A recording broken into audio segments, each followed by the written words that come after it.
A Werewolf Shifter Romance, written by Amelia Hart. Chapter 1. Wolves at Dawn. The mist clung to the earth as Freya made her way through the forest path, her breath forming small clouds in the cold morning air. Dawn had barely touched the sky, painting it in shades of deep purple and gray. She pulled her woolen cloak tighter around her shoulders, feeling the weight of 10 years pressing against her chest. 10 years. A decade since her father had fallen. The village of Thornmere still slept behind her, smoke rising from chimneys in lazy spirals. Freya preferred it this way, visiting the burial ground when no one else stirred. Grief was a private thing, not meant to be performed for curious eyes or pitying whispers. Her boots crunched against frost-covered leaves as she walked deeper into the woods. The burial ground lay nestled among ancient oaks, a sacred place where the pack had laid their honored dead for generations. Her father's grave sat at the edge, marked by a simple stone carved with his name. Garrick of Thornmere, warrior, father. Freya's fingers traced the leather pouch at her belt, filled with dried wildflowers she'd preserved through the autumn. Her father had loved the colors of late summer, the golds and purples that reminded him of her mother's eyes. She'd been gone 5 years now, joining him in whatever realm waited beyond this one. The trees opened up to reveal the clearing, and Freya's steps faltered. 20 massive wolves sat in a perfect circle around her father's tombstone. Her heart lurched against her ribs. These weren't ordinary wolves. Even from this distance, she could see they were enormous, each easily the size of a small horse. Their fur gleamed pure white in the early morning light, pristine as fresh snow. Freya's wolf stirred within her, awakening from its usual dormant state. The sensation sent tingles across her skin, a warning and recognition all at once. These were shifters, powerful ones. She should run. Every instinct screamed at her to turn back, to flee before they noticed her presence, but her feet remained rooted to the ground, her gaze locked on the scene before her. The largest wolf sat directly in front of the tombstone. It was bigger than the others, its presence commanding even in stillness. As if sensing her stare, its head turned. Golden eyes met hers across the clearing. Freya's breath caught. Those eyes held an intelligence that transcended animal instinct. They pinned her in place, studying her with an intensity that made her skin prickle with awareness. The wolf rose, and the others followed in perfect synchronization. Their movements held a grace that spoke of discipline and training. Warriors, she realized. These were trained warriors in their wolf forms. The largest wolf padded forward, breaking from the circle. Each step was deliberate, measured. It approached the tombstone and lowered its massive head. In its jaws, it held something that caught the weak morning light. Metal. A sword. Freya watched, transfixed, as the white wolf placed the weapon carefully at the base of her father's grave. The blade was ancient. She could tell even from this distance. The craftsmanship spoke of old magic, of a time when such weapons were gifts exchanged between great leaders. The wolf lifted its head, meeting her eyes once more. For a heartbeat, something passed between them. Not words, but a weight. An acknowledgement.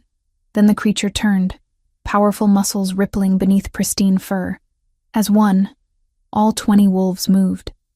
They flowed through the trees, disappearing into the shadows as silently as morning mist burning away under sunlight.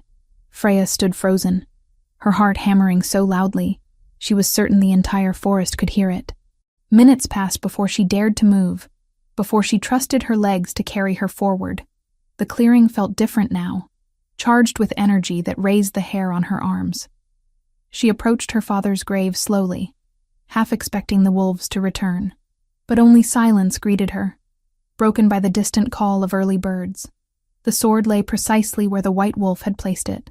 Freya knelt, her fingers hovering above the blade. Power hummed beneath its surface, old and deep. The hilt was wrapped in worn leather, the pommel marked with a symbol she didn't recognize. A crown surrounded by thorns. Why would shifters leave a weapon at her father's grave? What connection had existed between Garrick and whoever commanded those white wolves? Her father had been a warrior, yes, respected within their small pack, but he'd been no one of great importance, no alpha or beta. Just a good man who'd died protecting their borders from rogue attacks. Or so she'd always been told. Freya's fingers closed around the hilt. The moment she touched it, warmth spread through her palm. Her wolf surged forward, more alert than it had been in months. The sensation startled her enough that she nearly dropped the blade. "What were you involved in, Father?" she whispered to the stone. The forest offered no answers.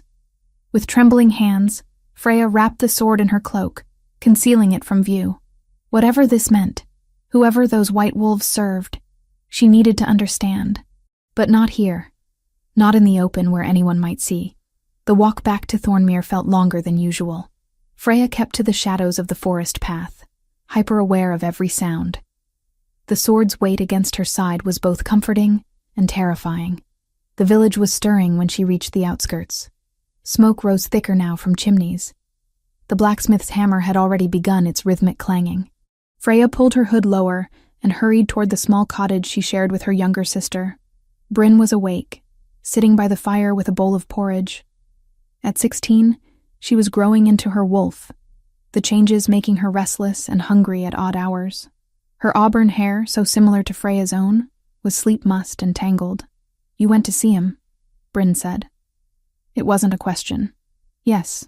Freya unwrapped the sword carefully, laying it on their worn wooden table. Bryn's eyes widened. She stood so quickly her bowl nearly toppled. "Where did you get that?" "It was left at Father's grave, by wolves." Freya met her sister's shocked stare. 20 white wolves, Bryn. I've never seen anything like them. White? Bryn's voice dropped to a whisper. She moved closer to the blade, her fingers reaching out but not quite touching. "That's impossible. There are no packs with white wolves anywhere near Thornmere." "I know." "Then who—" Bryn's question cut off as heavy footsteps sounded outside. Both sisters froze. A fist pounded against their door, hard and authoritative. "Open, by order of the Alpha King's guard." Freya's blood turned to ice.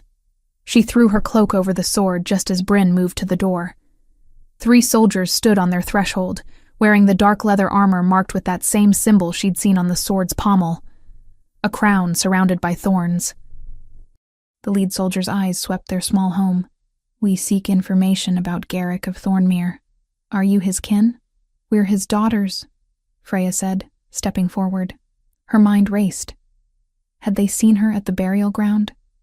Did they know about the sword? The Alpha King requires knowledge of all warriors who served 10 years past. "Your father's name appears in our records." The soldier's expression revealed nothing. "What can you tell us of his service? Any alliances he held? Messages he might have left?" "He was a border guard," Freya replied carefully. "He died defending Thornmere from rogues. That's all we know." The soldier studied her for a long moment. "If you remember anything else, report to the garrison."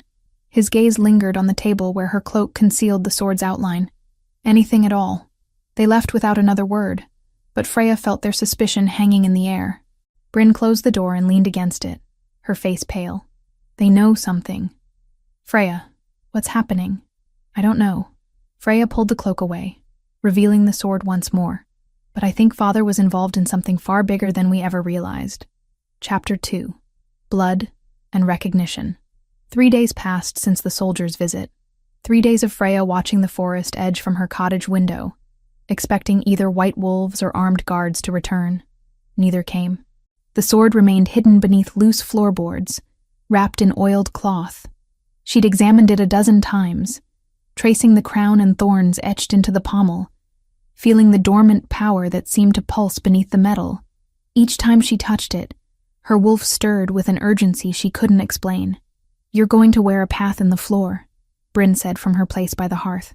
She was mending one of Freya's cloaks, her needle moving with the restless energy of a young shifter still learning to control heightened senses.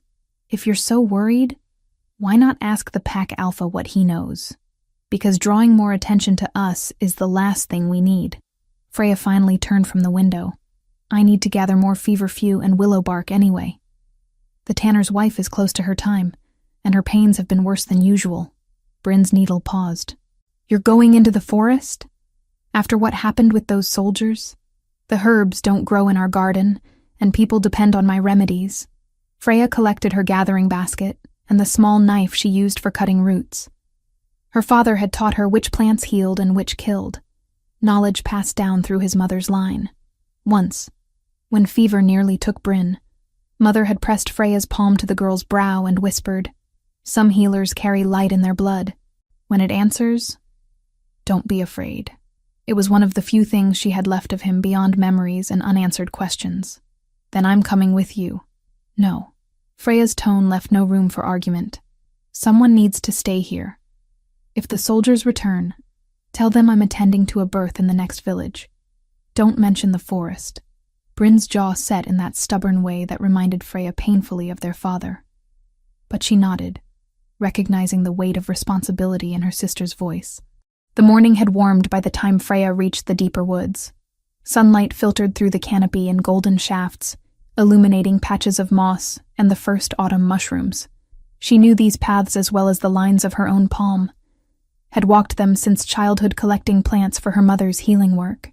The feverfew grew near the old oak, its white flowers bright against dark leaves. Freya knelt, murmuring a quiet thanks to the earth as she cut the stems. Her mother had taught her that too, respect for the plants that gave their essence for healing. She'd nearly filled her basket when her wolf suddenly went rigid inside her. The forest had gone silent. No birds sang, no insects buzzed. Even the wind seemed to hold its breath. Freya's hand moved to the knife at her belt as she slowly stood. Her senses expanded, reaching for any hint of danger. Then she caught the scent. Wolf. Multiple wolves. But wrong somehow. Wild and acrid, touched with something that made her stomach turn. Rogues. They emerged from the underbrush, 4 of them in wolf form. Their fur was matted and scarred, their eyes holding a manic gleam that spoke of shifters who'd spent too long away from pack structure. Without an alpha's influence, some wolves lost themselves to their beasts, becoming more animal than man. The largest rogue, a gray wolf with half an ear missing, growled low. The others fanned out, cutting off her escape routes with the coordination of practiced hunters. Freya's heart hammered against her ribs, but she forced herself to remain still. Running would trigger their chase instincts. Her only chance was to hold her ground, to let them see she wasn't easy prey. "I have nothing worth taking," she said, keeping her voice steady. Rogues in wolf form couldn't respond with words, but some part of their human consciousness remained. "Leave now, and there's no need for bloodshed."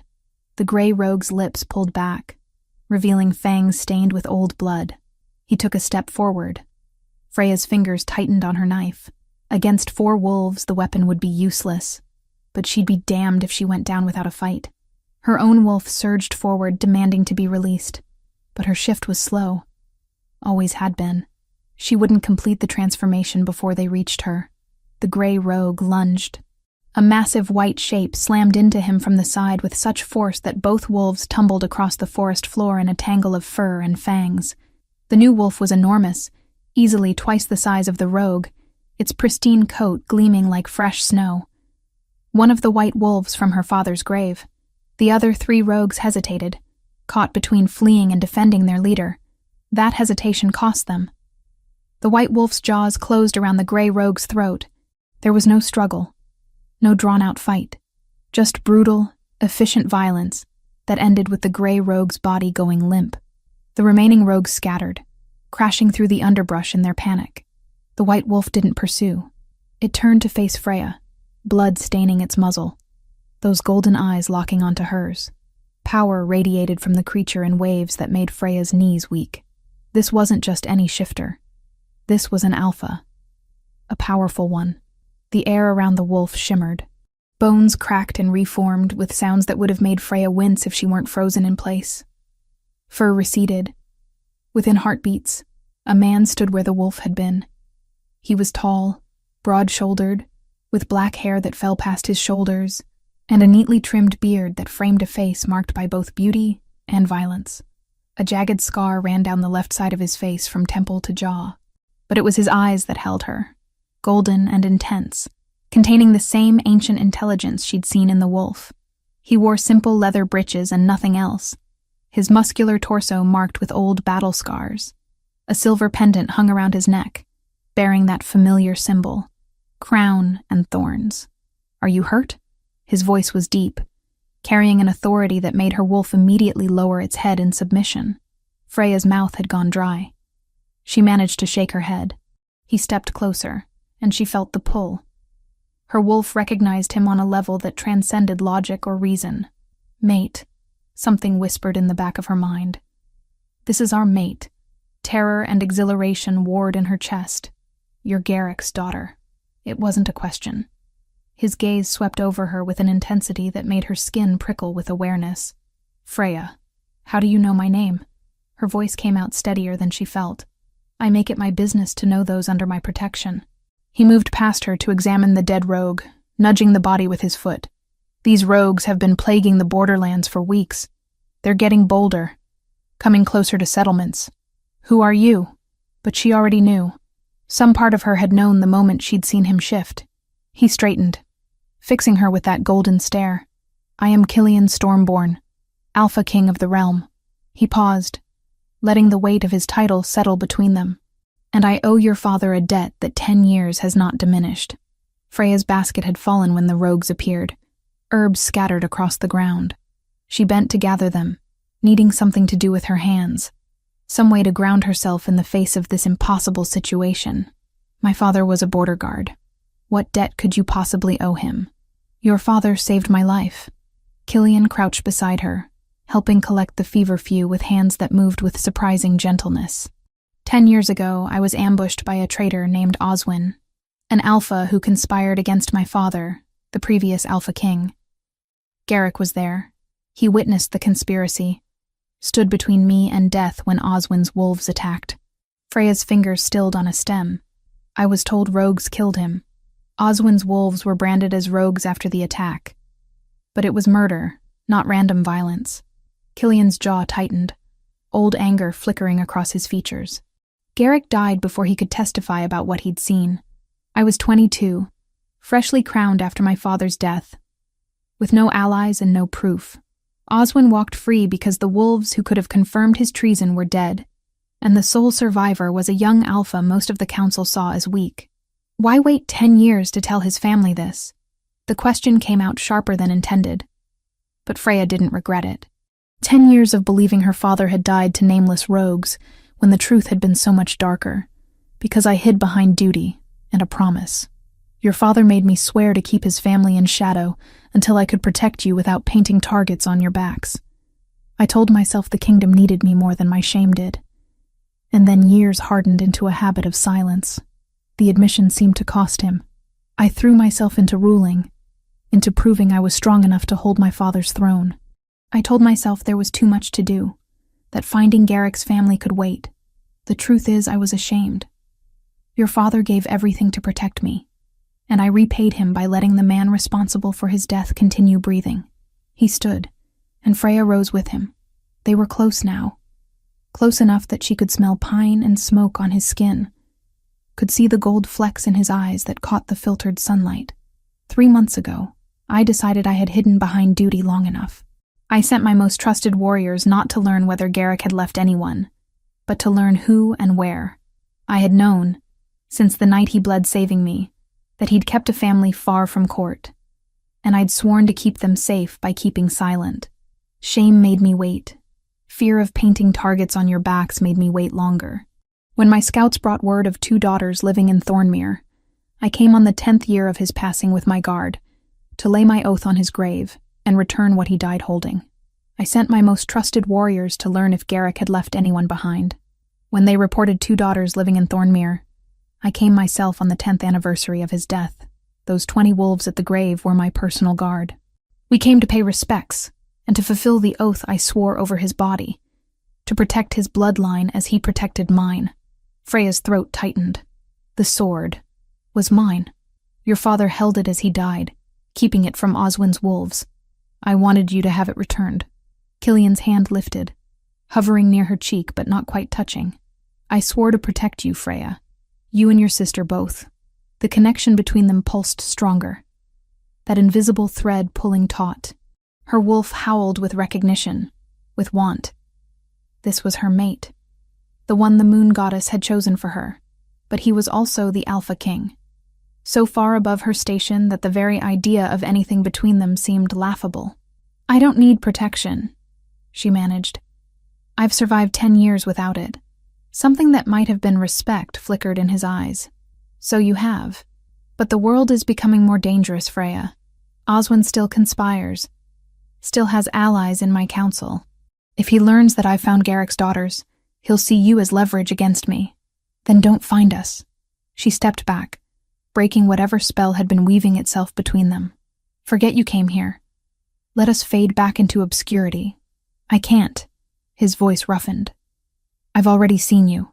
The weight of those words hung in the air. Freya turned away, clutching her basket. "I need to get home. My sister will worry. Let me escort you back. That would only draw more attention." She made herself meet his eyes once more. "Thank you for saving me from the rogues. Consider your debt to my father partially paid." She walked away before he could respond, before the pull between them could undermine her resolve. But she felt his gaze on her back the entire way out of the forest, heavy and burning as a brand. Chapter 3. Stone Walls and Secrets. Freya didn't tell Bryn about Killian for 3 days. She told herself it was to protect her sister, to keep her from worrying. But the truth was harder to admit. She didn't know how to explain the pull she'd felt in the forest, the way her wolf had recognized him as something essential. The attack came on the 4th night. Freya woke to Bryn's scream and the sound of splintering wood. She rolled from her bed, grabbing the knife she now kept beneath her pillow. Through the darkness, she saw shapes moving in their main room. Rogues. At least 3 of them in human form, tearing through their meager possessions. "Bryn, shift!" Freya commanded. But her sister was frozen against the far wall, eyes wide with terror. At 16, Bryn's wolf was still new, still unpredictable under stress. The largest rogue turned to Freya, grinning through broken teeth. The healer and her little sister. "Oswin sends his regards." Oswin. The name Killian had spoken. This wasn't random violence. They'd been sent. Freya threw herself at the rogue, her blade finding the meat of his shoulder. He howled, backhanding her so hard she tasted copper. The room spun. Through blurred vision, she saw another rogue reaching for Bryn. Then the door exploded inward in a shower of splinters. Killian filled the doorway in human form, but power rolled off him in waves that made every wolf in the room submit involuntarily. Behind him stood another man, dark-haired and shorter, but carrying himself with the confidence of a trained warrior. "You dare attack those under my protection?" Killian's voice was death itself. The rogues tried to run. They didn't make it past the threshold. Killian moved with a speed that defied his size, his fist connecting with the first rogue's jaw with a crack that echoed through the small cottage. The other man, Tavish, Freya would learn later, took down the second with brutal efficiency. The third rogue, the one who'd struck Freya, shifted to wolf form and lunged at Bryn. Freya's own shift tore through her, faster than it had ever been, driven by desperate need to protect. Her copper wolf form crashed into the rogue, jaws finding his throat before he could reach her sister. When it was over, 3 bodies lay still on their cottage floor. Freya shifted back, breathing hard, her body aching from the rapid transformation. Killian was suddenly there, his hands gentle on her shoulders. "Are you hurt?" "I'm fine." But she wasn't. Her home was destroyed.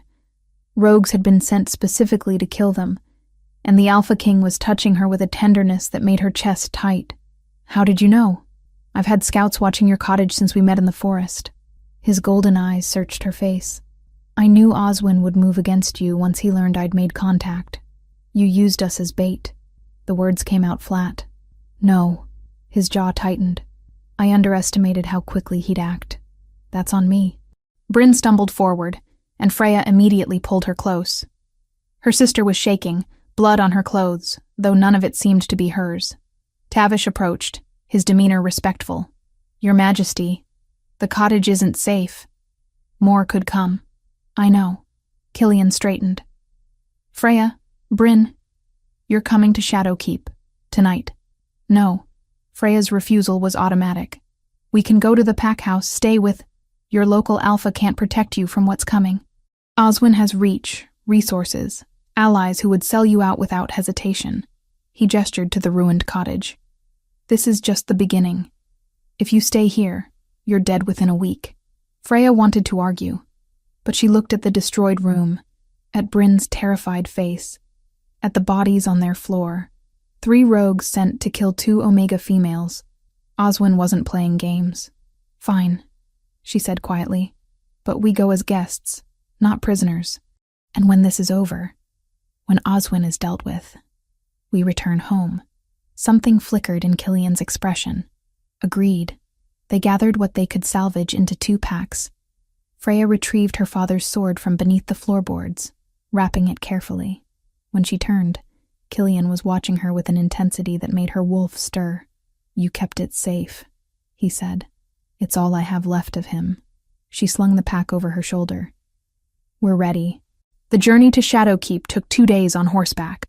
Freya had never ridden before, had never left Thornmere's borders. The world beyond her village was vast and strange, filled with forests that seemed to stretch forever, and mountains that pierced the sky.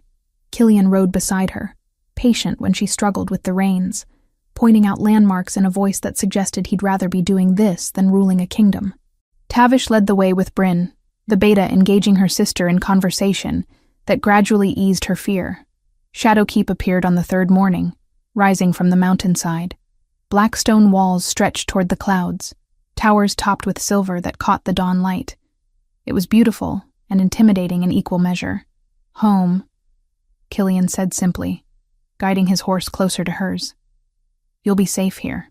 The gates opened at their approach, guards snapping to attention. Servants rushed forward to take the horses. Freya felt dozens of eyes tracking her and Bryn as they followed Killian through courtyards and corridors of gleaming stone. The castle was enormous, filled with tapestries and weapons, and the scent of hundreds of shifters living in close quarters. Freya's senses were overwhelmed by it all. "Lady Moira will show you to your quarters," Killian said, gesturing to a woman approaching from a side corridor. Lady Moira was beautiful in a sharp-edged way, her dark hair elaborately braided, her gown fine enough to cost more than Freya had earned in a year. Her smile didn't reach her eyes. "The girls from Thornmere," she said, her tone suggesting they were something unpleasant she'd stepped in. "How quaint. I'll have rooms prepared in the East Wing." "The Royal Wing," Killian corrected, his tone brooking no argument. "They're under my personal protection." Moira's smile tightened. "Of course, Your Majesty. Though I wonder if your betrothed will appreciate such close quarters with common Omegas." "I have no betrothed." "Not yet. But surely you remember the arrangement with my daughter. Such an advantageous match for securing the Northern Territories." Freya's stomach twisted. Of course the Alpha King would have political arrangements, marriages of convenience. What had she expected? "There is no arrangement," Killian said coldly. "Show them to their rooms. Ensure they have everything they need." He left before Freya could speak, disappearing down a corridor with Tavish at his heels. Lady Moira's false smile vanished the moment he was gone. "Let me be clear," she said quietly. "You may have caught the king's momentary interest with your tragic story, but that's all it is. Momentary. He has responsibilities that extend far beyond 2 orphaned girls from nowhere. We didn't ask to be here." Freya replied evenly. "No, but here you are. In the Royal Wing, no less. I suggest you remember your place before you get ideas above your station." Her gaze swept over Freya's worn traveling clothes with obvious disdain. "Come. The servants will draw you baths. You smell of horse and low blood."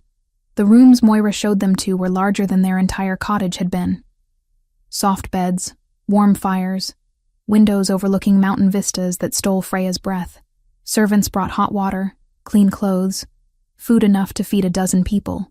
When they were finally alone, Bryn collapsed onto one of the beds. "This is insane. We're in Shadowkeep. The Alpha King brought us to Shadowkeep. Temporarily." Freya moved to the window, looking out at the sprawling castle grounds. "Once Oswin is dealt with, we go home." "Do we have a home to go back to?" The question hung unanswered. Freya touched the glass, cool against her palm. Somewhere in this massive fortress, Killian was dealing with the political reality of having brought them here. And somewhere, Lady Moira was already plotting how to remove the inconvenient obstacles to her daughter's ambitions. 3 days passed before Freya saw Killian again. She'd spent the time exploring the parts of the castle she was allowed access to, familiarizing herself with the layout. Brynn had made friends with some of the younger warriors in training, her natural enthusiasm winning them over despite her common blood. Freya found herself drawn to the castle's infirmary, a sprawling room filled with beds and supplies. The head healer, an older woman named Gretchen, had eyed Freya skeptically until she'd helped treat a guard's infected wound with a poultice of herbs Gretchen hadn't even known about. "Where did you learn this?" the healer had demanded. "My mother, and her mother before that. Plant knowledge passed down through generations." Gretchen had studied her for a long moment. "We could use someone with your skills, if you're staying." "I'm not staying," Freya had replied. But she returned the next day anyway, and the day after that. Healing gave her purpose, kept her mind off the golden-eyed alpha who'd saved her life, and then vanished into his royal duties. On the 4th night, a servant summoned her to Killian's private study. She found him bent over maps, his hair loose around his shoulders, the firelight casting shadows across his scarred face. "You sent for me?" She stood in the doorway, uncertain. He looked up, and something in his expression softened. "Come in." "Please."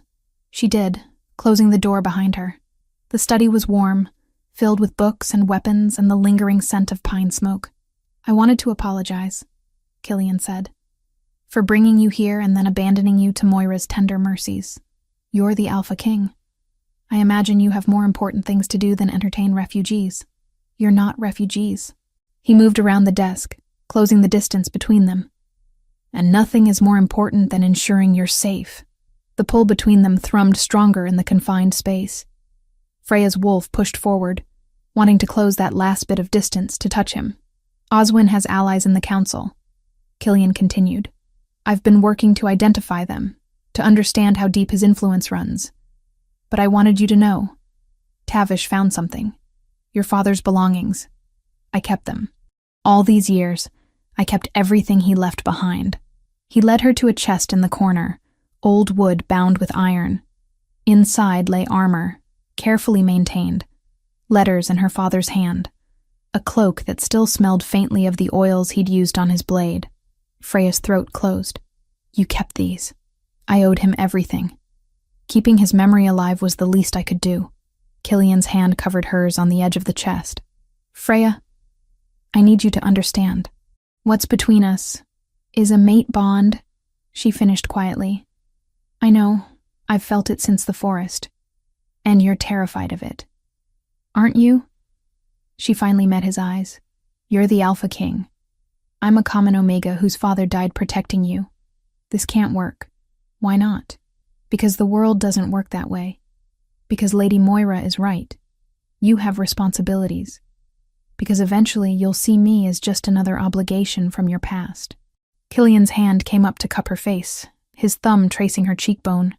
"I've never been more certain of anything than I am of this. Of you." Freya closed her eyes against the intensity of his gaze, against the truth of the bond singing between them. "I need time. Then take it." He stepped back, and she immediately missed his warmth. "But know this. I'm not going anywhere, and neither is what we feel." She left his study with her heart racing, and her wolf howling inside her chest. The mate bond was real, undeniable, but wanting something and being able to have it were two entirely different things. Chapter 4. Steel and Starlight. The training yard was already filled with warriors when Freya arrived at dawn. Killian stood at the center, stripped to the waist despite the morning chill, his scarred torso gleaming with sweat as he sparred with Tavish. Each movement was controlled violence, decades of training evident in every strike and parry. Freya had tried to refuse when Killian insisted she learn proper defense, but after the attack on their cottage, she'd agreed. Being helpless wasn't something she could afford anymore. "You're late," Killian called, not breaking his rhythm with Tavish. "Take a practice blade from the rack." The wooden swords were heavier than they looked. Freya selected one that felt manageable, testing its weight. Around the yard, other warriors paused in their training to watch. She felt their curiosity, their judgment. The Alpha King was taking time from his schedule to train a common Omega himself. Tavish bowed out, leaving Freya alone with Killian in the center of the yard. He approached slowly, circling her. "Show me your stance." She positioned herself as she'd seen the guards do, feet apart, blade raised. It felt awkward and unnatural. Better than I expected. His hand touched her shoulder, adjusting her position. The contact sent heat racing through her body. "But you're too stiff. Fighting isn't about strength. Not for you. It's about speed and survival. Use your opponent's momentum against them." For the next hour, he put her through drills. Basic blocks, strikes, footwork. He was patient but demanding, correcting her form with touches that grew longer each time. By the time he called for a break, Freya was breathing hard, and her arms ached. "You learn quickly," Killian said, offering her a water skin. His fingers brushed hers as she took it, and something electric passed between them. The mate bond. It thrummed stronger with every moment they spent together, an invisible thread pulling them closer. He studied her. Something like recognition darkening his gaze. "There's a pull between fated mates," he said quietly, as if confessing a secret. "Unclaimed, it is only a whisper. Under mortal threat, it becomes a cord. And an alpha can feel where it leads." Freya saw recognition in his eyes. He felt it too. "Your Majesty," a servant approached nervously. "Lord Oswin has arrived for the banquet tonight. He requests an audience." Killian's expression darkened. "Tell him I'll receive him with the other guests this evening." He was rather insistent. "Then he can be insistent in the great hall with everyone else." Killian's tone left no room for argument. The servant scurried away. Freya lowered the water skin. "The same Oswin who killed my father." "The same. He's an alpha of the Northern Territories, a member of my council. I can't move against him without proof, and he knows it." Frustration edged Killian's voice. 10 years he's walked free while I've gathered evidence. Tonight, he'll parade his loyalty while looking for weaknesses to exploit, and my presence here gives him ammunition. Your presence here is none of his concern." But Killian's jaw tightened, acknowledging the truth of her words. That evening, servants brought Freya a gown far finer than anything she'd ever worn.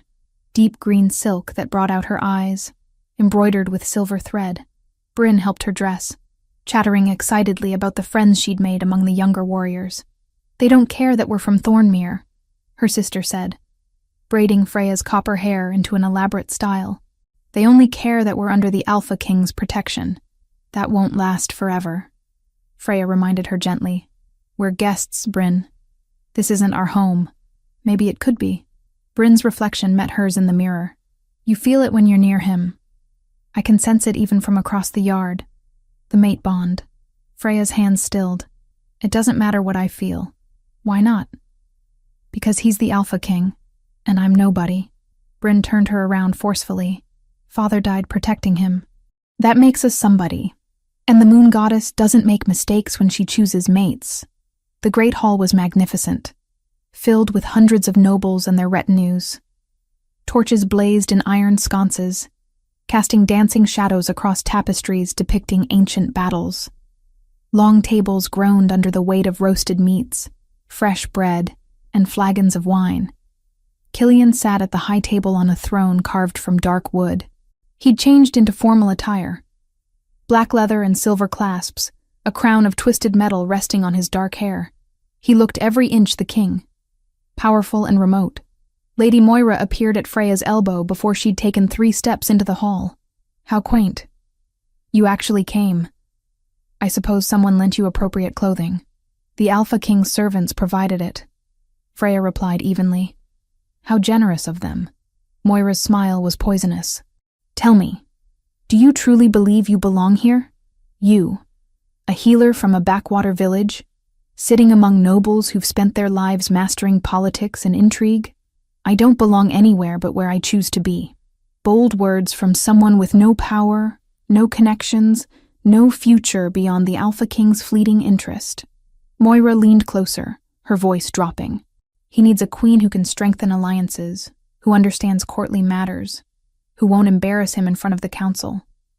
You're a pleasant distraction. Nothing more. The sooner you accept that, the less it will hurt when he sets you aside for someone suitable. Before Freya could respond, a hush fell over the hall. A man entered through the main doors, flanked by guards wearing unfamiliar colors. He was broad-shouldered and handsome in a hard way, his hair gray at the temples, his eyes calculating. Oswin, the man who'd ordered her father killed. Freya's hands clenched into fists. Her wolf surged forward, demanding blood. It took every ounce of control to remain still as he approached the high table and bowed. "Your Majesty, thank you for receiving me." "Lord Oswin," Killian's voice was carefully neutral. "Welcome to Shadowkeep. I trust your journey was pleasant?"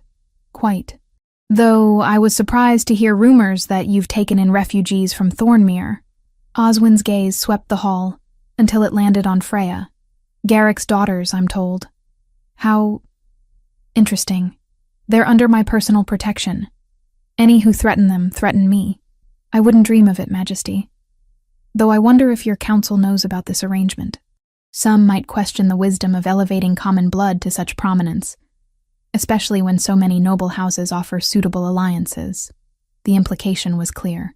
Freya was a liability. A poor choice that weakened Killian's position. Killian rose from his throne, and the temperature in the room seemed to drop. "Are you questioning my judgment, Oswin?" For a heartbeat, tension crackled through the hall. Then Oswin bowed lower. "Never, Majesty. I merely express concern for your well-being." "Your concern is noted and dismissed. Enjoy the feast." It was a clear dismissal. Oswin retreated to a lower table, but his eyes tracked Freya's every movement throughout the meal. She couldn't eat. Her stomach churned with rage and helplessness. That man had killed her father, had sent rogues to murder her and Bryn, and now he sat eating Killian's food and smiling as if he had every right to be here.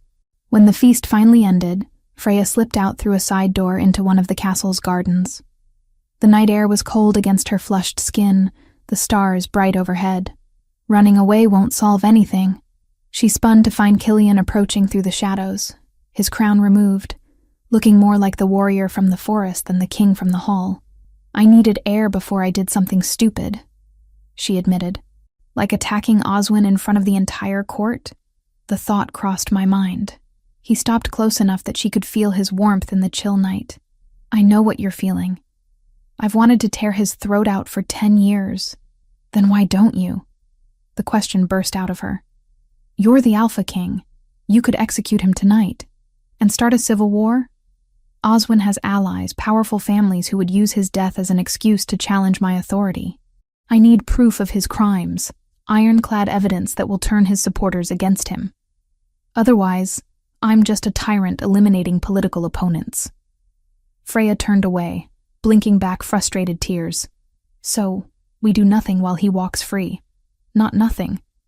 Killian's hand found her shoulder, turning her back to face him. "We gather evidence. We build alliances. We wait for him to make a mistake. And when the moment comes, we strike without mercy. How long did you wait to come find us? How long did duty keep you from honoring your debt to my father?" The words were cruel, meant to wound. She saw them land in the tightening of his jaw, the flash of pain in his golden eyes. "Too long," he said quietly. "I was a coward who let shame and duty become excuses for inaction.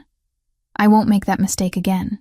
Lady Moira thinks I'm a distraction, that I'll drag you down, weaken your position. Moira is a viper who wants her daughter crowned queen for political gain. But she's right, isn't she?" Freya stepped closer, drawn by the bond humming between them. "I'm not suitable.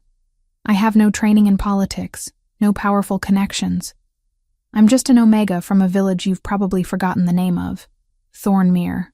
His hands framed her face, gentle despite their strength. "I remember everything about you. The way you faced those rogues with nothing but a knife. How you stood in my study and demanded time instead of just accepting what we both feel. The care you show in the infirmary. Healing warriors who would never give you a second glance in any other circumstance. Killian, the mate bond isn't a distraction. It's the moon goddess telling us we're meant to face this world together. And I'm terrified, Freya. Terrified that wanting you will put you in danger. That Oswin or someone like him will use you against me. That I'll fail to protect you the way I failed to protect your father." His honesty broke something open in her chest.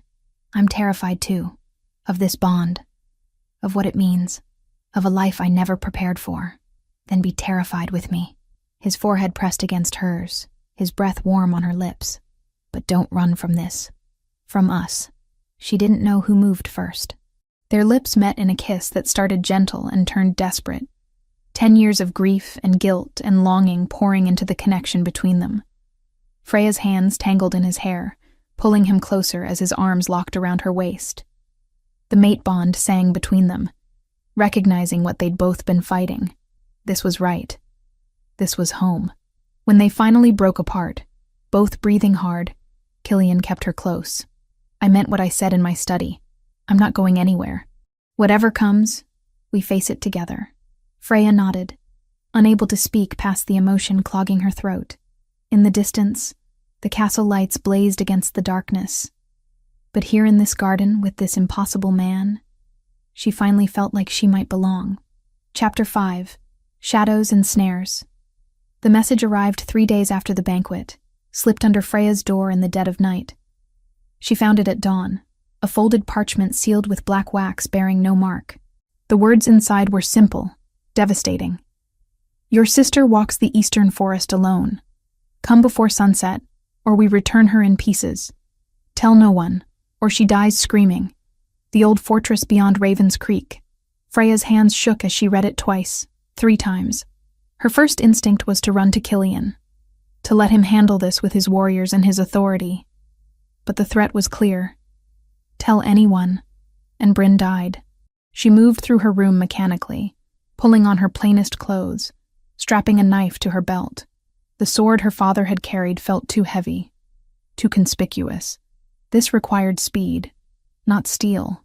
Bryn's chambers were empty when Freya checked, the bed cold. How long had she been gone? Had they taken her from the castle itself, or lured her out somehow? It didn't matter. What mattered was getting her back. Freya slipped through the castle's side passages, avoiding guards and servants. The eastern forest lay beyond the training yards, accessible through a small gate in the outer walls. She'd learned the castle's layout over the past weeks, knowledge that now served a desperate purpose. The forest swallowed her quickly, ancient trees blocking out the morning sun. She followed the faint trail toward Raven's Creek, every instinct screaming that this was a trap. But what choice did she have? Bryn was all the family she had left.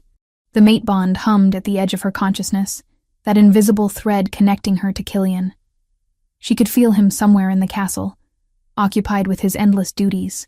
Part of her wanted to pull on that bond, to scream for help through whatever magic linked them. But the message had been clear. Come alone, or Bryn died. Raven's Creek was a narrow stream cutting through rocky terrain. Beyond it, barely visible through the trees, stood the ruins of an old fortress. Stone walls crumbling with age, towers collapsed into rubble. A perfect place for an ambush. Freya crossed the creek, water soaking through her boots. Her wolf stirred uneasily, sensing danger but unable to pinpoint its source. Every shadow could hide an enemy, every sound could herald attack. The fortress's main gate hung open, rusted hinges groaning in the wind. Inside, the courtyard was overgrown with weeds and wild roses. At its center, tied to a post, sat Bryn. "Freya, no!" her sister screamed. "It's a trap! Run!" Freya was already moving, racing across the courtyard. She'd taken 3 steps when figures emerged from behind the broken walls. Rogues, at least a dozen of them, forming a circle that cut off all escape. And walking through the main gate behind her came Oswin, a smile playing at his lips. "Predictable," he said, his voice carrying easy authority. "The healer who can't resist saving others, even at the cost of her own life. Garrick was the same way, you know. That's what got him killed." Freya's hand went to her knife. "Let her go. Your quarrel is with Killian, not with us. My quarrel is with anyone who stands between me and the throne I should have held 10 years ago." Oswin circled her slowly, a predator toying with prey. "Your father witnessed something he shouldn't have. A conversation between myself and the old Alpha King, Killian's father. I was explaining why the kingdom needed new leadership, why the Stormborn line had grown weak. Garrick overheard every word. So you killed him. The words came out flat, but rage burned beneath them. I eliminated a threat to my plans. When I arranged the ambush that was meant to remove young Killian from the succession, your father stood between my wolves and their target. He died protecting a boy who hadn't yet proven himself worthy of breathing, let alone ruling. Freya's wolf snarled inside her, demanding blood. And Killian? You failed to kill him. A temporary setback. I was patient. I built alliances, gathered supporters, waited for the perfect moment to strike. But then the young king started asking questions about that day, started investigating his father's death. I had to be careful, had to make sure no evidence linked me to the conspiracy. Oswin's expression hardened. And then he found you. Garrick's daughters, living proof that your father died protecting him. A constant reminder of the debt he owes, a weakness I can exploit. We're not his weakness. But even as she said it, Freya knew it was a lie. The mate bond made them each other's greatest vulnerability. Aren't you? Oswin gestured to the rogues. Here you are, walking into my trap alone because I threatened your sister. And somewhere in Shadowkeep, Killian is probably tearing the castle apart trying to find you both. Predictable, pathetic, proof that he's not fit to rule. A woman stepped from the shadows of the ruined tower. Lady Moira, her fine gowns replaced with traveling clothes. She looked at Freya with cold satisfaction. I told you that you didn't belong, Moira said. But you wouldn't listen. Now you'll die here, and your deaths will give Oswin the leverage he needs to remove Killian from power. The council won't follow a regicide. They will when I provide proof that Killian murdered the Alpha King's daughters to cover up his own father's crimes. After all, who would believe otherwise? A king desperate to hide the truth about how he came to power. Oswin drew a blade, studying its edge in the dim light filtering through the ruins. Your bodies will be found with evidence linking them to Killian's personal guard. Tragic, really. But necessary. Freya's mind raced. She couldn't fight a dozen rogues alone. Her shift was too slow, her combat training too limited. But she had to try. Had to give Bryn a chance to escape. Freya, don't, Bryn sobbed. He's going to kill us anyway. Don't give him what he wants. I'm not giving him anything. Freya drew her knife, settling into the defensive stance Killian had taught her. But I'm not dying quietly either. Oswin laughed. Just like your father, defiant to the end. Very well. Kill the healer first. Make sure the younger one watches. The rogues advanced. Freya's wolf surged forward, preparing for the shift that would come too slowly. Her muscles began to burn with the beginning of transformation. Then terror unlike anything she'd ever felt lanced through her chest. Not her terror. Killian's. The mate bond flared to life with such intensity it drove her to her knees. She felt his panic, his desperate need to reach her, his wolf howling with the knowledge that its mate was in mortal danger. And beneath that, something else. A pulling sensation, as if he was using the bond to track her location. He's coming, she gasped. Oswin's confident smile faltered. Impossible. You came alone. No one followed you. The mate bond. Freya forced herself upright despite the overwhelming emotions flooding through the connection. He can feel me. He knows where I am. Then we kill you quickly and leave before he arrives. Oswin gestured sharply to the rogues. Now. 3 of them lunged at once. Freya's shift finally completed, her copper wolf barely avoiding the first set of claws. But there were too many, coming from too many directions. Teeth found her shoulder. Claws raked her side. Pain exploded through her body. Through the blood and chaos, she heard Bryn screaming. Saw another rogue moving toward her sister with deliberate intent. They were going to kill Bryn right in front of her. And there was nothing she could do to stop it. No. Something deep inside Freya's chest cracked open. Not physical pain, but something else entirely. A well of power she'd never known existed, dormant since birth, waiting for the moment of absolute desperate need. Her wolf's copper fur began to glow. At first it was subtle, a shimmer along her spine, a golden gleam in her eyes. But it spread rapidly, pulsing outward from her core, until her entire body radiated light.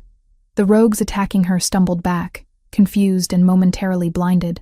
The power wasn't destructive. It was the opposite. Healing energy in its purest form, raw and ancient, and utterly foreign to anything Freya had ever experienced. She could feel it in her blood, thrumming in time with her heartbeat. This was what her mother's line had carried, what generations of healers had passed down until it concentrated in her. Magic. True magic. Not just the ability to shift forms. The rogue advancing on Bryn yelped as golden light washed over him, burning where it touched his corrupted essence. Rogues who'd abandoned their humanity couldn't withstand the pure healing power. It rejected their twisted nature like poison rejecting medicine. "What is she?"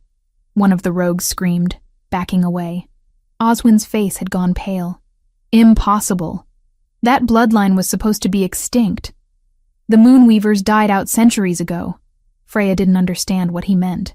All she knew was that power continued to pour from her in waves, driving back the rogues, creating a protective barrier around herself and Bryn. Her wounds began to close, flesh knitting together with supernatural speed. "Kill them!" Oswin roared, "before she learns to control it." But it was too late. The sound of pounding hooves echoed through the forest, followed by howls that made every wolf present freeze instinctively. Alpha command, powerful enough to stop hearts.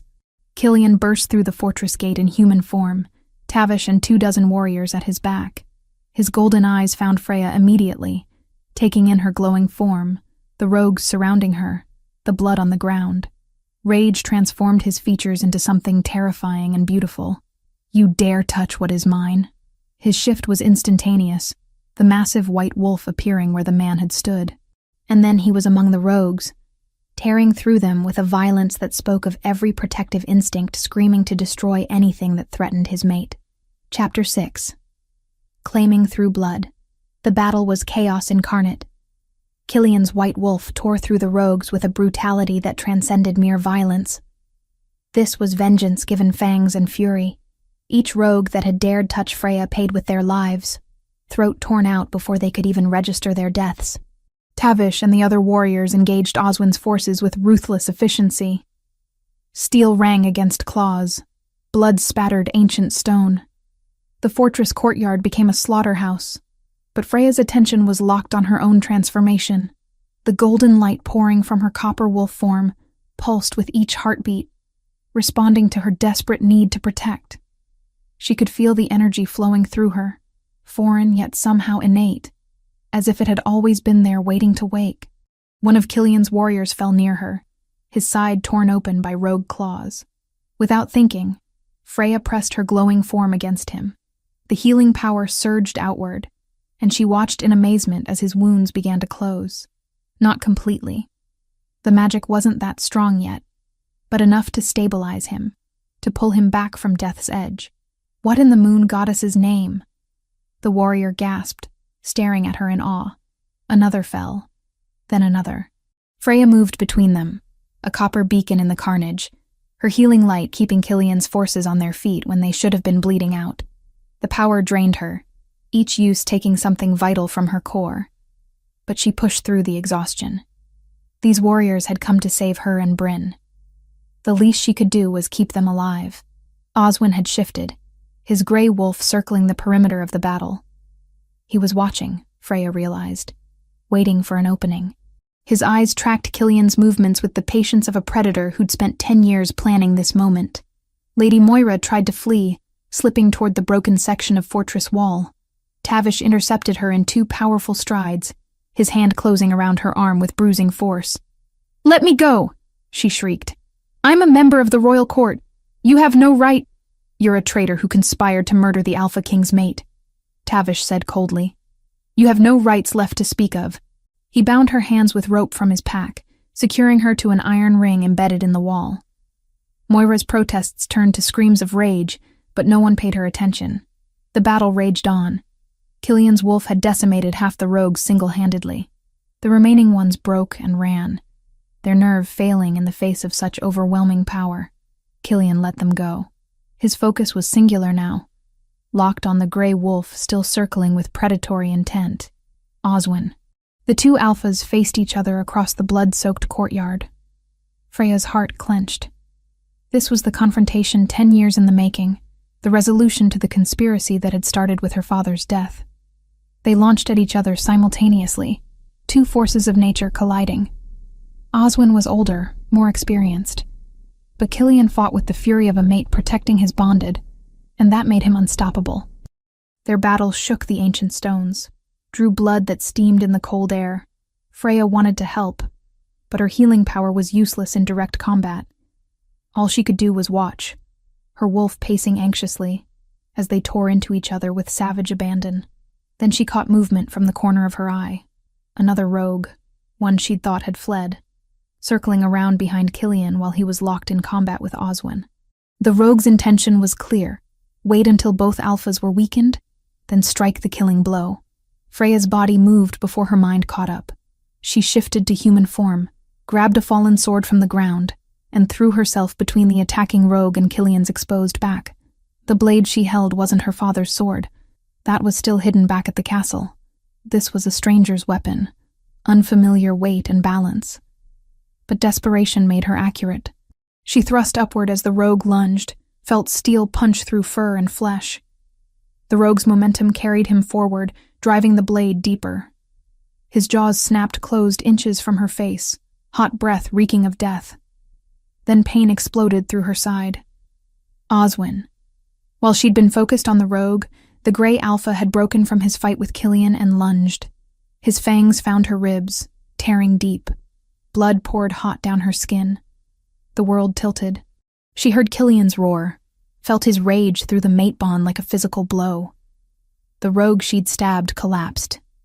Dead.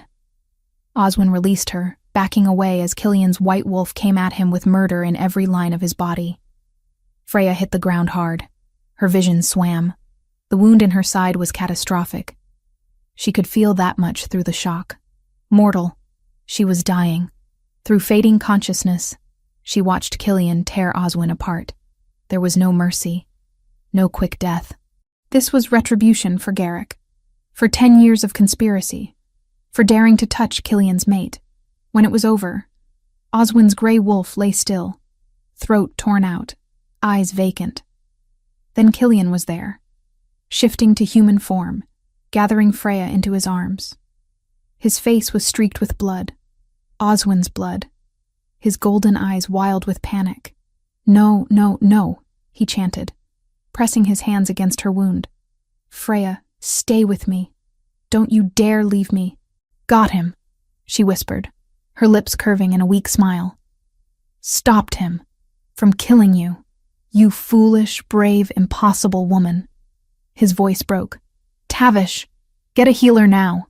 "Won't make it," Freya managed. Blood filled her mouth. Her healing power had burned itself out, keeping the warriors alive. She had nothing left to save herself. Killian's hands framed her face, forcing her to meet his eyes. "Listen to me. There's a way to save you, but it will bind us permanently. The claiming bite. If I give it now, my life force will sustain yours until you heal. But you have to accept it willingly, even now. Do you understand? The mate bond.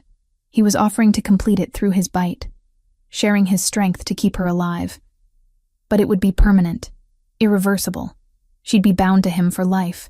Do it," she breathed. "Please, Killian. I don't want to die."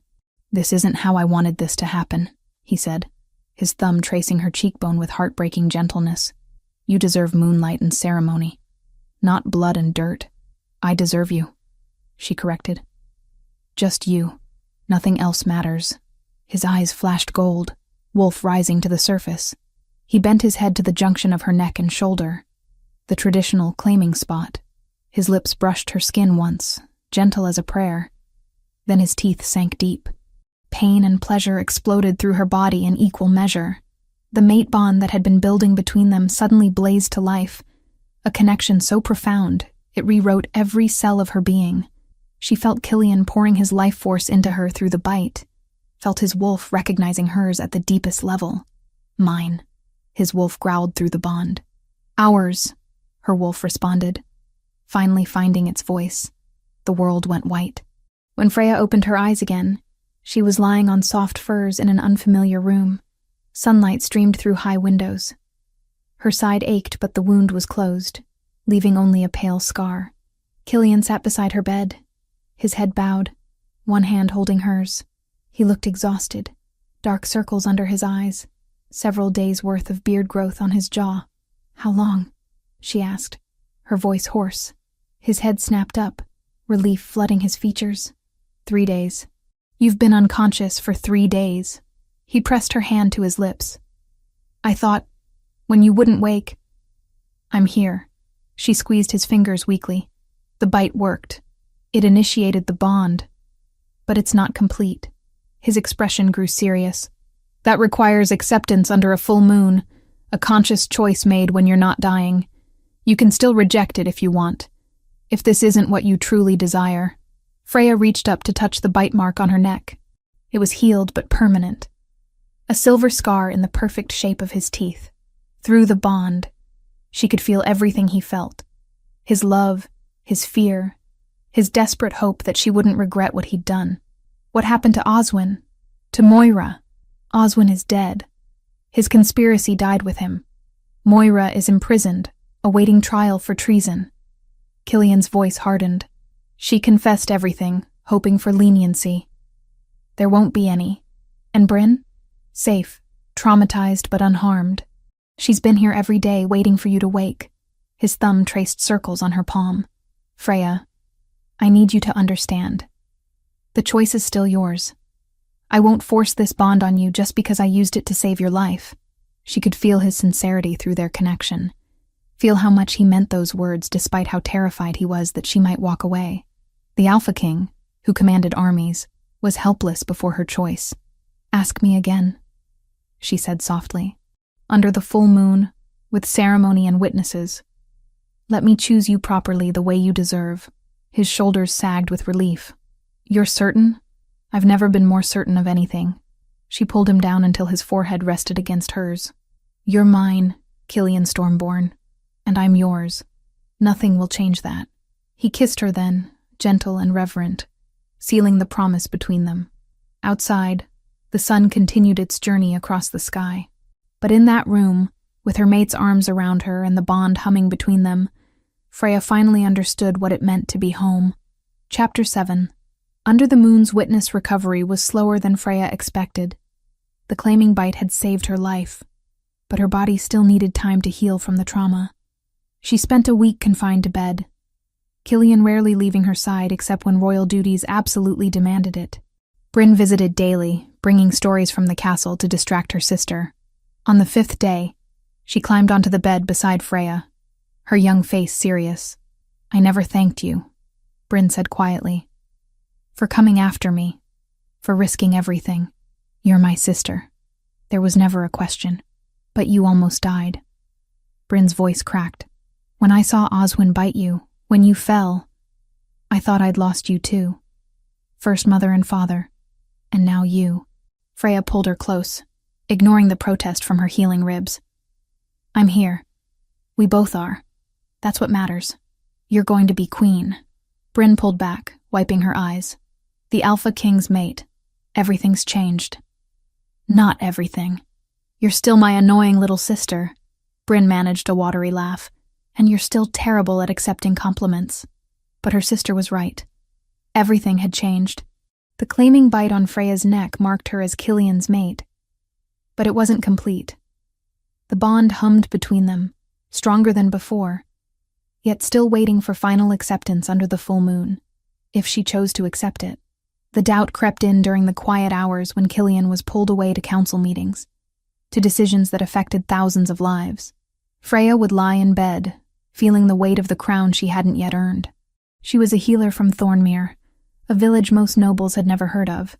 What did she know about ruling a kingdom, about navigating court politics or managing alliances? Lady Moira's words echoed in her mind despite everything. "You don't belong. You'll drag him down." On the 8th day, Killian found her standing at the window, watching the castle grounds below. Warriors trained in the yard, servants moved through gardens. Life continuing regardless of her internal crisis. "You're thinking too loud," he said, wrapping his arms around her from behind. "I can feel your turmoil through the bond. I'm not ready for this." The admission hurt to speak. To be queen. To stand beside you in front of the council. I don't know how to be what you need." His hands tightened slightly. "What I need is you, exactly as you are." "That's not enough." She turned in his arms. "You need someone who understands politics, who can strengthen alliances, who won't embarrass you in front of alphas who've been consolidating power since before I was born. Freya, the full moon is tomorrow night. You said I could refuse the bond, that the choice was mine." She met his golden eyes, saw the pain her words caused through their connection. "What if I'm not ready? What if I never am?" Killian was quiet for a long moment. When he spoke, his voice was measured. "Then we wait. A year, 10 years, however long you need." The claiming bite initiated the bond, but you're right. You have to choose this freely. I won't force you into a life you don't want. And if I can't do it, if I'm not capable of being queen, then we find another way. His thumb traced her jaw. "I didn't fall for you because you could navigate court politics. I fell for you because you faced rogues with nothing but a knife. Because you healed my warriors while bleeding yourself. Because you threw yourself in front of an alpha to save my life, knowing you'd die." His forehead pressed against hers. "You're already everything I need. The rest is just details we'll figure out together." A knock interrupted them. Tavish entered, carrying a wooden box marked with familiar symbols. "Your Majesty, I apologize for the intrusion, but I found something I thought Freya should see." He set the box on a nearby table, opening it carefully. Inside lay letters, a cloak, small trinkets, her father's belongings that Killian had kept all these years. But Tavish pulled out a sealed envelope, the wax unbroken. This was at the bottom, hidden beneath a false panel. It's addressed, "To be opened only in dire circumstances." Tavish handed it to Freya. "I think those circumstances have arrived." Freya's hands shook as she broke the seal. The letter inside was in her father's hand, the ink faded but readable. "To whoever finds this, if you're reading these words, then I am dead, and the danger I feared has found my family.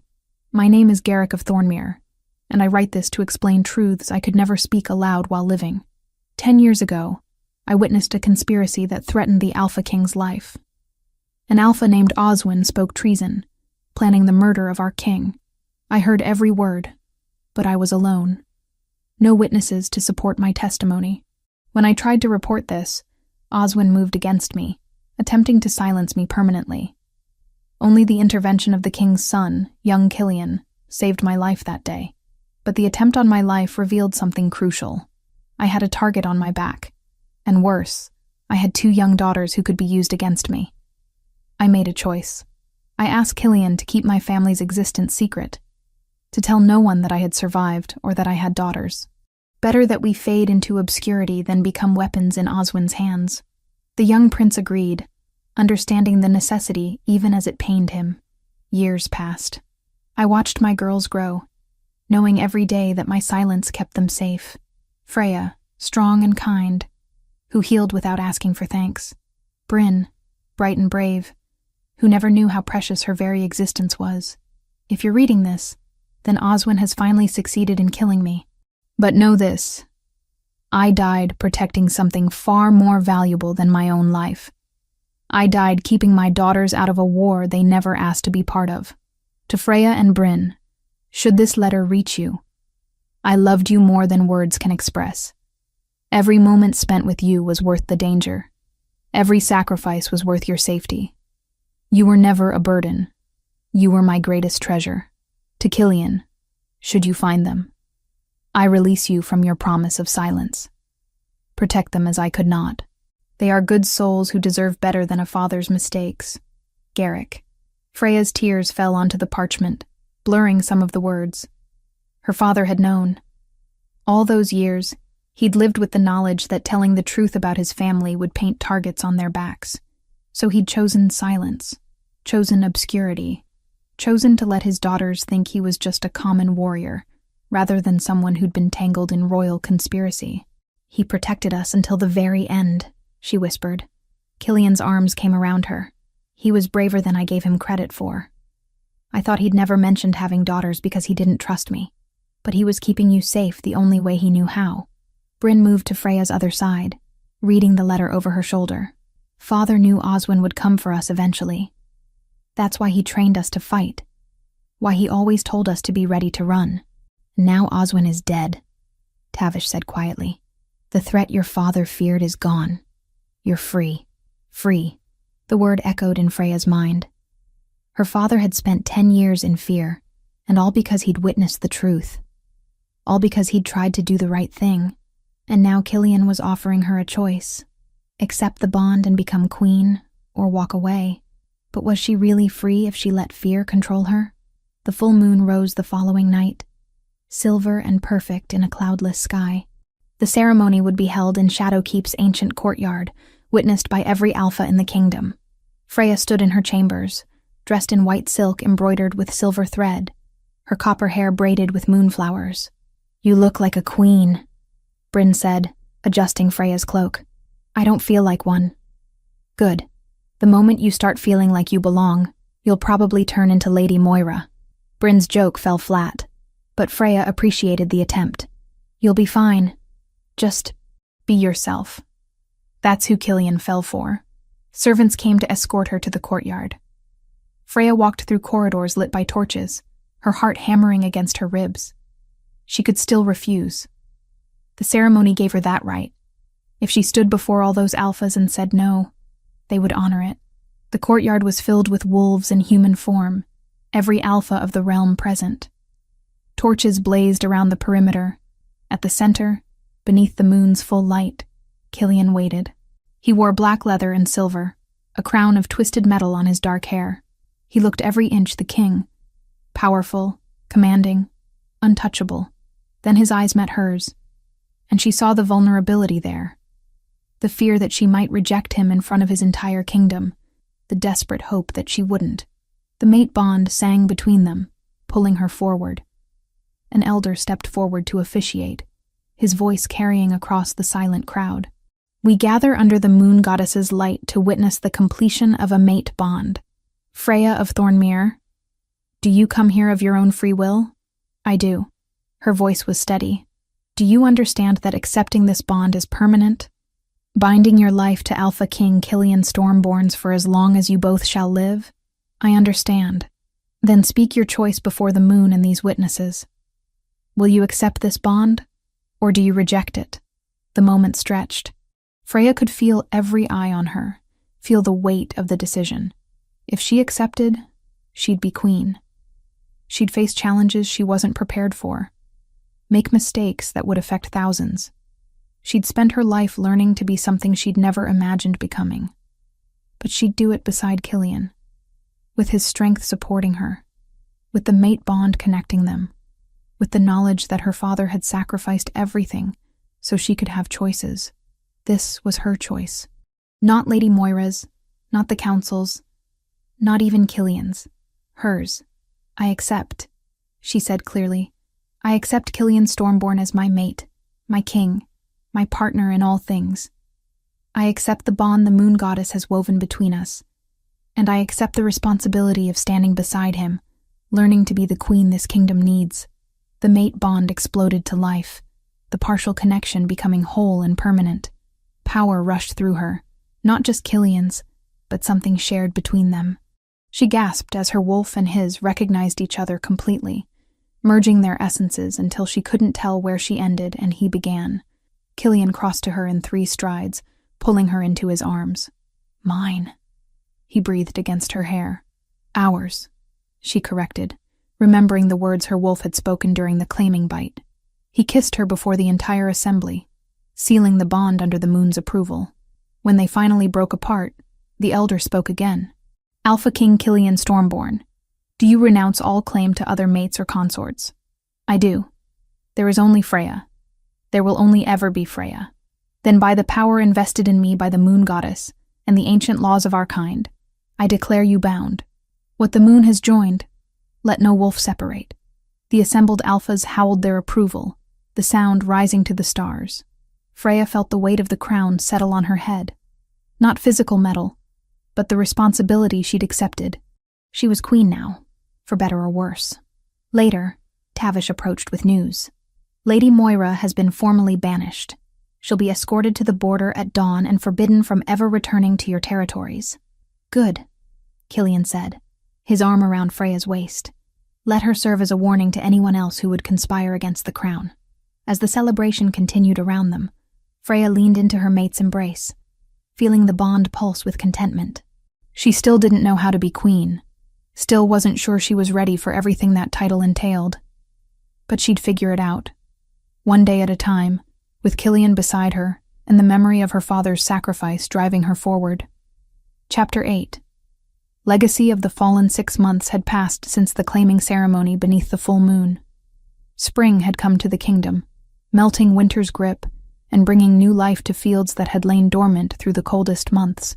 Freya stood at the window of her chambers, no longer a guest room but the queen's quarters, watching the castle grounds below transform with the season.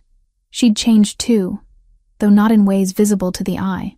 The frightened healer from Thornmere had become someone who could stand before the Council of Alphas and speak with authority about establishing healing networks across the realm, someone who could navigate court politics without losing herself in the process. It hadn't been easy. There were still nobles who whispered about her common blood, still moments when she felt utterly unprepared for the weight of the crown. But Killian had been true to his word. They faced everything together, his strength supporting her when doubt crept in, her compassion tempering his harder edges. "Your Majesty," the morning reports. A servant entered with scrolls detailing the kingdom's affairs. Freya had learned to read these documents, to understand the intricate web of alliances and resources that kept their realm functioning. "Thank you, Meredith." She'd learned all the servants' names too, much to their surprise. Queens didn't typically bother with such details, but Freya had never stopped being the healer who saw people as individuals rather than positions. The reports were encouraging. The healing network she'd established was thriving. In every major settlement, trained healers now worked using both traditional plant knowledge and, for those blessed with the gift, magical healing abilities.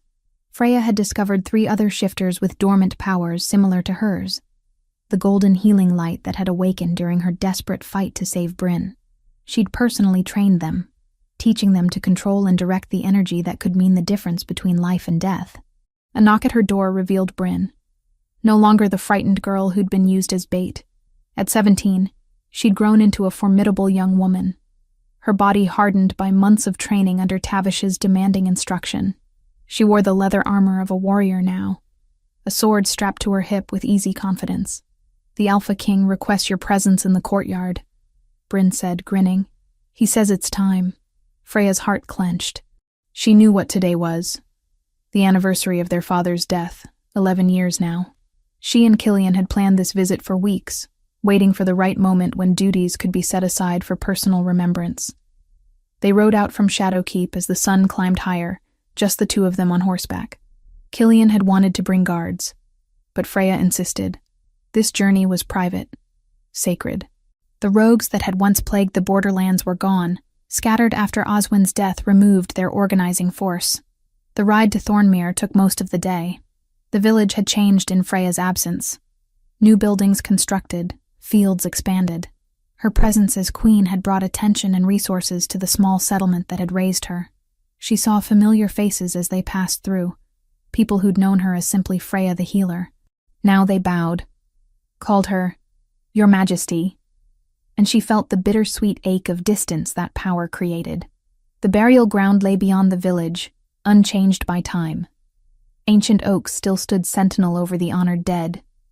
Her father's grave was as she remembered it, though someone, probably villagers, had kept it clear of weeds and placed fresh wildflowers regularly. Freya dismounted, her hand finding Killian's as they approached the simple stone marker. Garrick of Thornmere. Warrior. Father. The same words she'd read 1,000 times, but now they carried different weight. She understood what they'd cost. "I brought someone to meet you, Father," she said quietly, aware of Killian's presence beside her. "Though I suppose you already knew him. The boy you died protecting has grown into a man worthy of the sacrifice." Killian knelt, placing a handful of wildflowers at the grave's base. "I never properly thanked you," he said, his voice rough with emotion.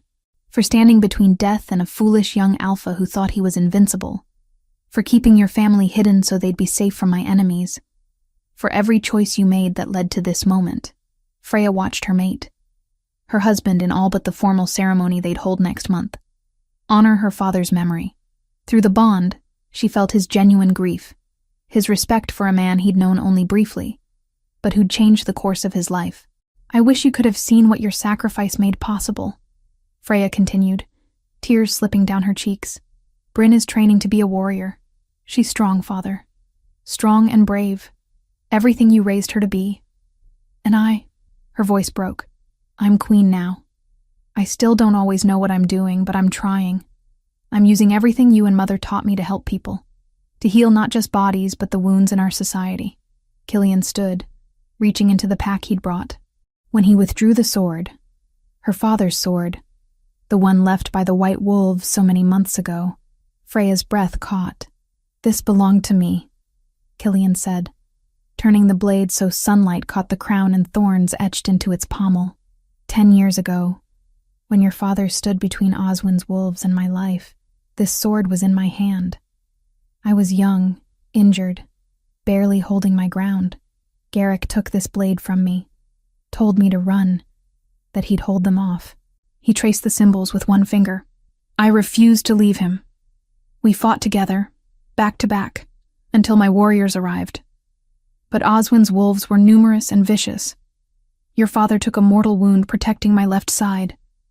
As he fell, he gripped this sword, wouldn't let it go. His last words were, "Keep them safe." I thought he meant my people, my kingdom. I didn't understand he meant his daughters. Freya's tears fell freely now. So when the wolves came to leave it at his grave, it was my way of returning what he'd held in death, of honoring the debt I'd failed to pay for so long. This sword is yours by right, Freya. Your father's blood marked it. His courage blessed it. It should stay with his bloodline. He offered her the blade, and she took it with trembling hands. The weight felt right now, balanced and true. Through the metal, she swore she could feel an echo of her father's strength, his unwavering determination to protect those he loved. They stood in silence for a long moment. 3 souls connected across the barrier of death. Father, daughter, and the king whose life had been purchased with sacrifice. Finally, Freya spoke the words that had been building in her chest for months. Father, there's something else you should know. Something I need to tell you, even though you can't hear me. Killian's hand found hers, squeezing gently. He knew what she was about to say. She'd told him 3 days ago, when the healer had confirmed what she'd already suspected. I'm carrying your grandchild, Freya whispered. Killian's child. The heir to the throne. I'm terrified, Father. Terrified I'll make mistakes, that I won't be good enough, that I'll fail to protect them the way you always protected us. But I'm so grateful. Grateful for every lesson you taught me, every moment of love you gave. I'll tell our child about you. About the warrior who chose exile to keep his family safe, who died so others could live. Killian pulled her close, his hand resting on her still flat stomach where new life grew. You're going to be an incredible mother, he murmured against her hair, just as you've become an incredible queen. You honor his memory every day with your strength, your compassion, your refusal to let fear control you. I'm still scared, she admitted, of failing you, of failing our child, of not being the queen the kingdom needs. Good. Fear keeps us careful, keeps us humble. It's when we stop being afraid that we become dangerous. His arms tightened around her. But you're not facing this alone. We'll make mistakes together, learn together, raise our child together. That's what being mates means, sharing every burden and every joy. They stayed until the sun began its descent, painting the sky in shades of gold and crimson. As they prepared to leave, Freya touched her father's gravestone one last time. Thank you, she said simply, for everything. For the life you gave me, the lessons you taught me, the sacrifice that made all of this possible. I'll make you proud, Father. I promise. The ride back to Shadowkeep was quiet, but comfortable. Both of them lost in thought. Freya kept one hand on her stomach, marveling at the life growing there. A child who would never know its grandfather, but would carry his legacy in its blood. What if I'm terrible at this?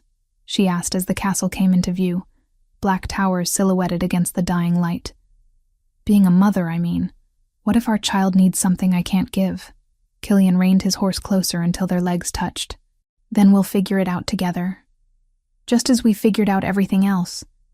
The council, the healing networks, learning to balance duty and love. We'll make mistakes, Freya. We're going to mess up repeatedly, but our child will never doubt that they're loved, that they're wanted, that they're cherished beyond measure. That's what matters. How are you so calm about this? You're going to be a father. I'm not calm. I'm terrified. His golden eyes found hers, vulnerable and honest. I'm terrified I'll fail them the way I failed your father for so long. That I'll be too focused on being king to be a good father. That I'll pass down my scars and mistakes instead of wisdom. Then we'll be terrified together. She smiled through tears. And we'll love our child fiercely enough to overcome every mistake. As they rode through Shadowkeep's gates, Freya felt the weight of her father's sword at her side, the bond with her mate singing between them, and the new life growing in her womb.